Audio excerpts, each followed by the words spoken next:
आप सभी को जय मसीह की गुड मॉर्निंग। सुबह के समय आज की क्लास में हम एक बार फिर से आप सभी का स्वागत करते हैं और हम एक बार फिर से निर्गमन की किताब और उसका 24वां अध्याय वचन 11 से आज हम आगे देखना आरंभ करेंगे।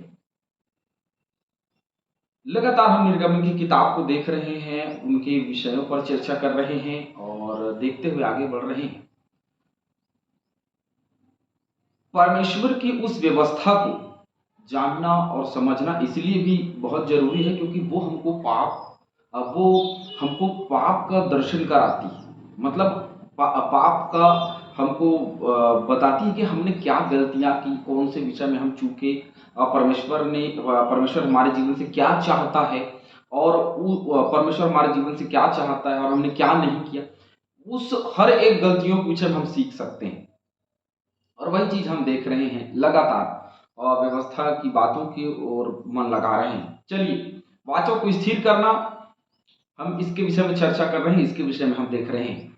और उसने इजरायलियों के प्रधान पर हाथ न बढ़ाया, तब उन्होंने परमेश्वर का दर्शन किया और खाया पिया।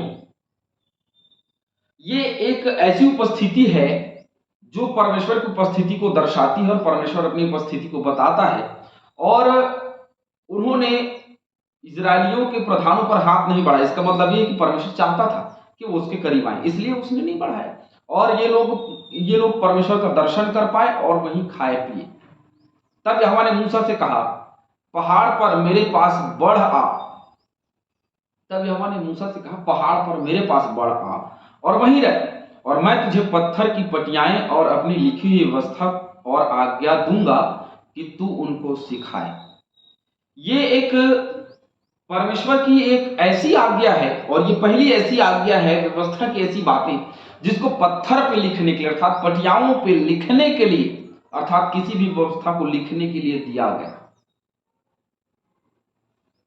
और इसलिए भी क्योंकि लिखित व्यवस्था की अब लोगों की आवश्यकता थी कि वो रोजमर्रा की जिंदगी में उसको पढ़ें, उसको समझें और उस आराधनालय को समझें और समझ करके उन वचनों के अनुसार चलने का प्रयास करें।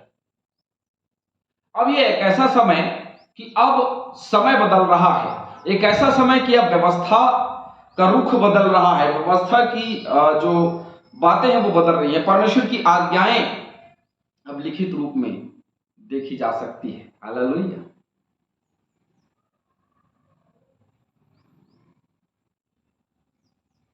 व्यवस्था विवरण 4 का 13 पढ़ेंगे।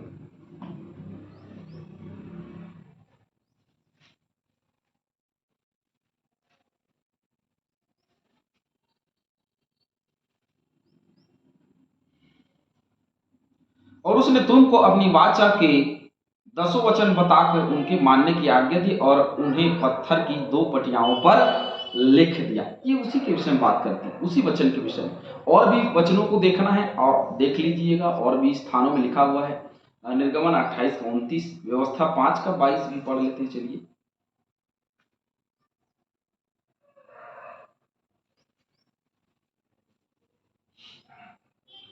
यही वचन यहोवा ने उस पर्वत पर आग और बादल और घोर अंधकार के बीच में से तुम्हारी सारी मंडली से पुकार कर कहा, और इससे अधिक और कुछ न कहा।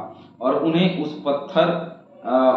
उसने पत्थर को 2 पटियाओं पर लिख कर मुझे दे दिया। तो मूसा गवाही देता है कि मुझे उस पत्थर की 2 पटियाओं पर उसने हर एक उन 10 आज्ञाओं, उन वचनों को लिख करके क्या कर दिया, दे दिया।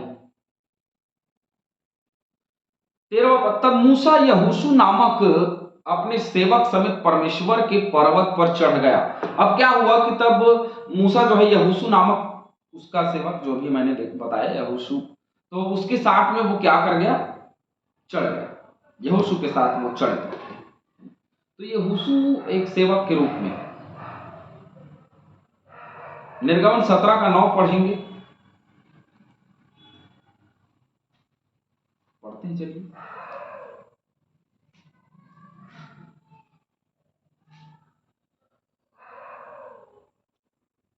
तब मूसा ने यहोशू से कहा, हमारे लिए कई एक पुरुषों को चुनकर छांट ले हैं।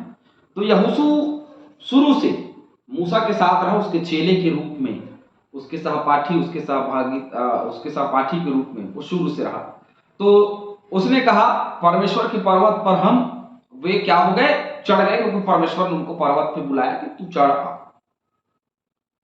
और पुरनियों से यह कहा गया जब तक हम तुम्हारे पास फिर ना आए तब तक तुम यहीं हमारी बाट जोहते रहो। और सुनो, हारून और हूर तुम्हारे संग हैं, यदि किसी का मुकदमा हो तो उन्हीं के पास जाएं। यदि किसी का मुकदमा हो तो हमारे अनुपस्थिति में हारून और हूर के पास ही जाएं और किसी के पास न जाएं, और जब तक हम वहां से न उतर आए तब तक तुम वहीं रहना। निर्गमन 17:10।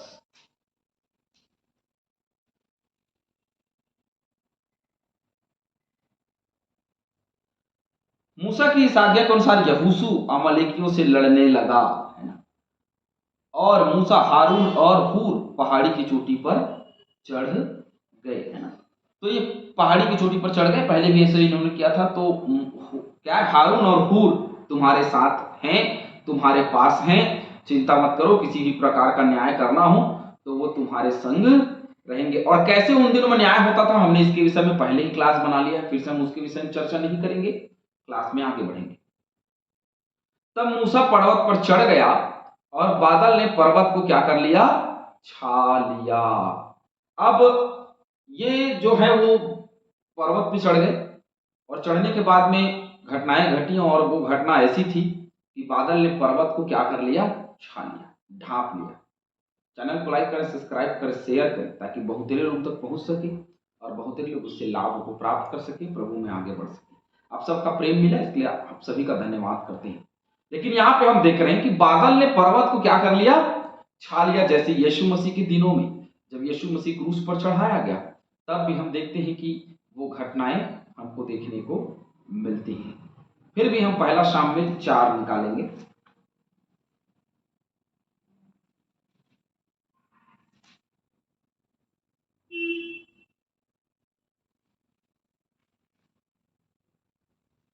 पहला शामिल 4 अध्याय 21 और 22। और परमेश्वर के संदूक के छीन लिए जाने और अपने ससुर और पति के कारण उसने यह कहकर उस बालक का नाम इकाबोद रखा कि इज़राइल में से महिमा उठ गई। फिर उसने कहा, इज़राइल में से महिमा उठ गई है, क्योंकि परमेश्वर का संदूक छीन लिया गया है।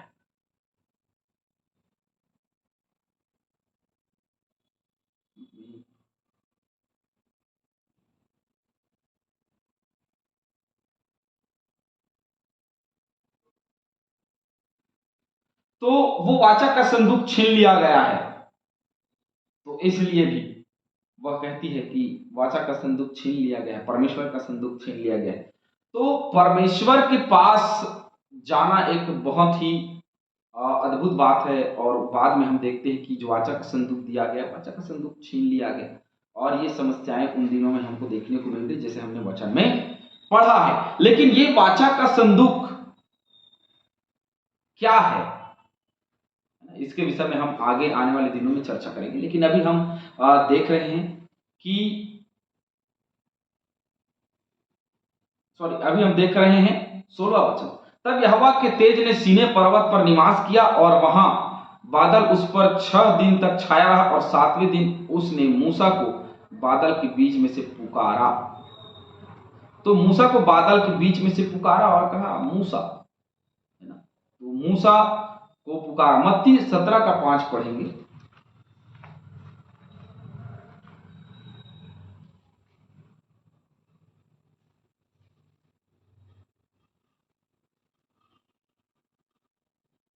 वह बोल ही रहा था कि देखो, एक उजले बादल ने उन्हें छा लिया, और देखो उस बादल में से यह शब्द निकला, यह मेरा प्रिय पुत्र। मैंने कहा यीशु मसीह के दिनों में भी हमने देखा कि बादल ने उस स्थान को छा लिया। तो बादल ने उस पर्वत को छा लिया, है ना, जैसे हमने पढ़ा। 16वें वचन में जैसे हमने देखा, तब यहोवा के तेज ने सीने पर्वत पर क्या किया, निवास किया। यहोवा का तेज बड़ा ही महत्वपूर्ण इस स्थान में हमको देखने को मिल रहा है। और जैसे जलती झाड़ी में मूसा को दर्शन मिला, लेकिन ये दर्शन जो है वो थोड़ा अलग था। और इतना अद्भुत चिन्ह और चमत्कार उस स्थान में हुए कि यहोवा का तेज सीनै पर्वत पर निवास करने लगा और वहां बादल उस पर 6 दिन तक छाया रहा, लेकिन रोशनी थी। क्यों? क्योंकि सीनै पर्वत पर यहोवा का तेज था। तो सीनै पर्वत पर रोशनी छाई रही। बचत स्थानों में हमने देखा कि बादल ने छा लिया पर्वत को, और पर्वत को छा लिया, और यहोवा का तेज वहां चमकने लगा, दिखने लगा। और 6 दिन तक ऐसा चलता रहा, लेकिन 7वें दिन उसने मूसा को बादल के बीच में से पुकारा, जैसे यीशु मसीह को कहा कि यह मेरा प्रिय पुत्र है जिसे मैं प्रसन्न हूं, वैसे ही वहां भी हम पुकारते हुए देख रहे हैं। इजरायलियों की दृष्टि में यहोवा का तेज पर्वत की चोटी पर प्रचंड आग के समान दिखाई पड़ता था। अब देखिए, चोटी के ऊपर एक तेज जल रहा है, और वो तेज जल रहा है, ऐसे लग रहा है कि एक बड़े तेज आग के समान उनको दिखाई पड़ रहा है। एक बहुत बड़ा आग है जो चोटी पे चल रहा है। कभी आप देखेंगे, जैसे ईंट का भट्ठा लगाया जाता है, और उस भट्टी में जब जलाया जाता है तो चिमनी लगाते हैं।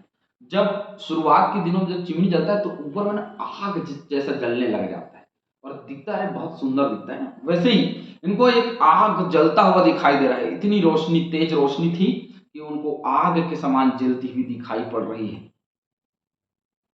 तब मूसा बादल के बीच में प्रवेश करके पर्वत पर चढ़ गया। मूसा बादल पर प्रवेश किया, बादल के बीच में प्रवेश किया, और बीच में प्रवेश करके पर्वत में चढ़ गया। और मूसा पर्वत में कितने दिन रहा?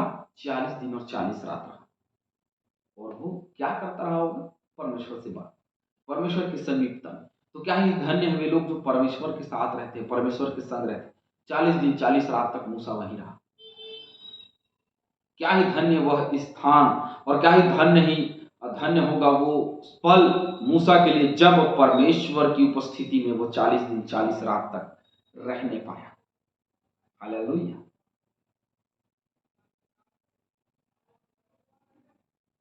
और एक बड़ी उपस्थिति को हम उस स्थान में देख रहे हैं। एक बड़ी उपस्थिति उस स्थान में परमेश्वर की जलते हुए आग के समान दिखाई पड़ रही है।